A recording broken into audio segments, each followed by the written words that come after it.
We are all ships rising on a turquoise tide, headed ever closer towards winning the next general election.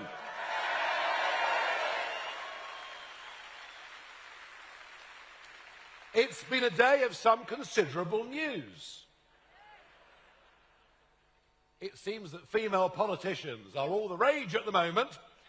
We had our own very positive announcement overnight, of which you will hear more.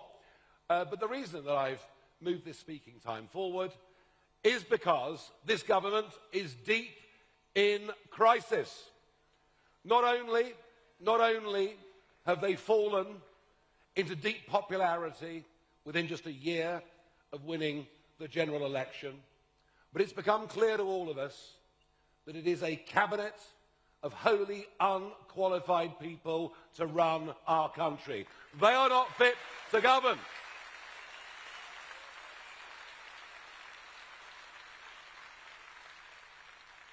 I suppose we're lucky in one way that at least the Chancellor was a senior economist at the Bank of England for 10 years.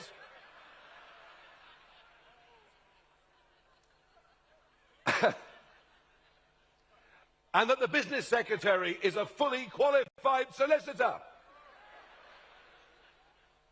And that the Deputy Prime Minister and Housing Secretary, until half an hour ago,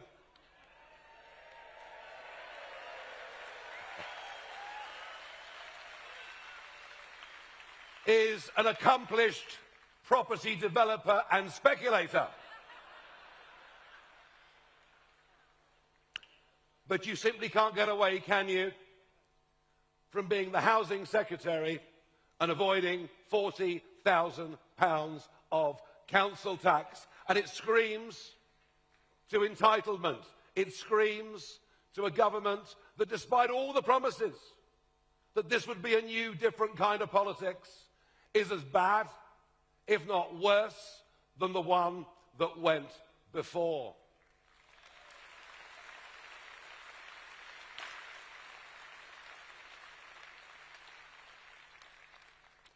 We've been told that right now the Prime Minister is organising a reshuffle. Yet another reset. And that the names of the new cabinet will come out later on this afternoon. Well, I didn't want the Prime Minister to do anything to spoil our conference. And that's why I've come on the stage now to say they are not fit to govern. The Conservative Party are riven. In fact, Nadine Dorries said overnight the Conservative Party are dead. Deservedly so. Deservedly so. And they will not be forgiven. They will not be forgiven for their betrayals over the course of the last 5 years. Mass migrations, illegal immigrants crossing the channel, sky-high taxes, and much else. But in the middle of this meltdown of these two parties that have dominated for 100 years British politics, in the middle of all of this, there is a new, strong, unified party that speaks with one voice, that knows it's determined to put the interests of Britain and the British people above that of outdated international treaties or dubious courts. We are the patriotic party. We are the party that stands up for decent working people, and we are the party on the rise.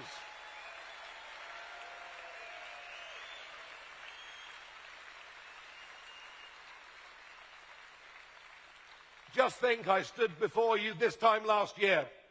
At this very conference, we only had a handful of branches around the country. We now have 450 branches that we've set in place.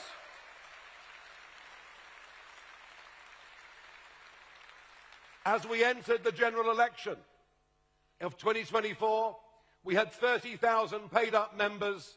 In the last hour, we've gone through 240,000 members. This time last year, we had very few councillors. Now we have over 900, and I've got to tell you, Last year I said to all of you, May the 1st is coming. Volunteer to stand in the county elections. And even though the government cancelled the elections in 9 of the counties that we would have won, we still won outright 10 county councils and became the largest party in 3 others. Unbelievable. And I'll be honest with you, as I toured round the country on May the 2nd, I frankly myself couldn't believe just how well we'd done. Couldn't believe the extent to which we'd caught the mood. And the real icing on the cake, and it may only have been by 6 votes, but never let anyone tell you ever again that my vote doesn't count, because it does. And we got Sarah Pochin elected in the Runcorn by-election.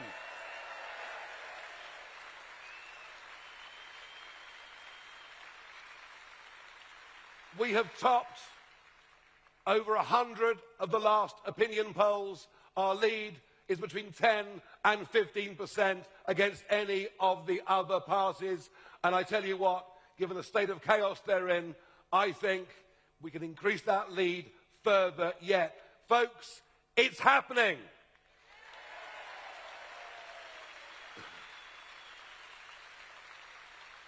Now the next step is going to be even bigger. Scottish Parliament elections, Welsh Senate elections, and indeed a by-election that will take place in Wales next month.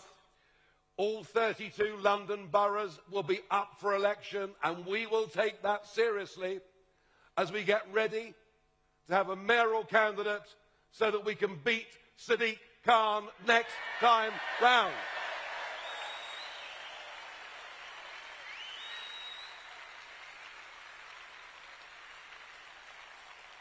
We're going to need up to 5,000 vetted candidates to fight those elections next year. Those elections next year are an essential building block as we head towards a general election. Now, talking of the general election, it's supposed to be in, I know you want it now, but it's not going to come now. The next general election is not due until 2029. But let me tell you, it's all right, I'll cheer you up in a moment. Angela Rayner going, not just as Housing Secretary, but also as elected Deputy Leader of the Labour Party and Deputy Prime Minister, means there will be an internal election in the Labour Party. Already, they're facing the threat of Jeremy Corbyn and Zara Sultana. That's if the two could ever agree on anything, including the choice of a party name. But I put this to you. This battle for Deputy Leader of the Labour Party will be very like the battles they had back in the early 1980s. The left of the Labour Party will rear its voice. We're used to hearing stories of splits in the Conservative Party. We're about to witness a big rift in the Labour Party too. And I think if there is one really big message from me to this conference, I don't think, and the bond markets back me up, and the leftward drift backs me up, and before long, there'll be Labour MPs that reckon they've got a better chance on the Jeremy Corbyn sectarian ticket, because frankly, folks, that's what's going on in our country. We have sectarian politics emerging. I loathe it. But there'll come a point when many MPs, Labour MPs, think they've got a better chance of being re-elected under that ticket, under Corbyn, than they do under Sir Keir. I think there is every chance now of a general election happening in 2027, and we must be ready for that moment.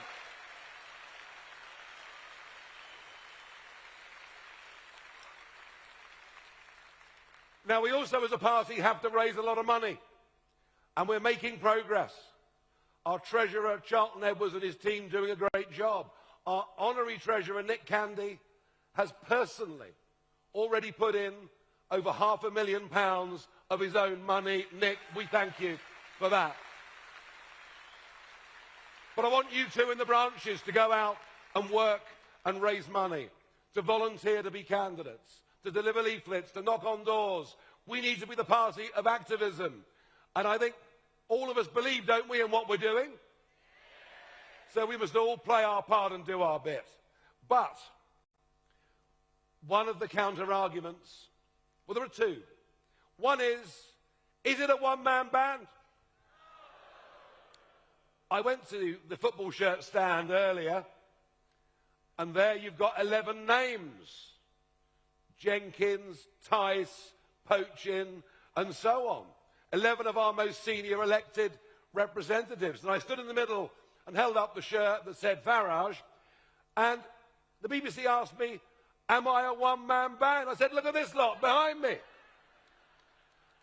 And one of the joys of this year has been seeing so many other senior reform figures appearing on television, appearing on radio, writing articles for newspapers. We've broadened the scope, and fresh new people are coming in. People like Colin Sutton, the legendary detective, heading up our Police and Crime Commission. People like Vanessa Frake, the toughest prison governor in the country. And many more talented people will come. And I don't believe that all governments have to be MPs in the House of Commons. That's the convention. But it doesn't work, does it? You appoint people to be a rail minister, an education secretary who have no knowledge of the department they're supposed to run. And we will bring in a ministry of all the talents from all walks of life. And to hell with convention. But that brings me on to the other argument where I will admit we have some weakness. And that is that none of our senior figures have ever been in government before. Oh, we're beginning to see already, through the county councils that we run, certain obstructions from the civil service being put in our way. And I imagine if we win the next election, we may face similar barriers to the kinds of real change that this country needs. So we need experienced people. We need people who have been in government.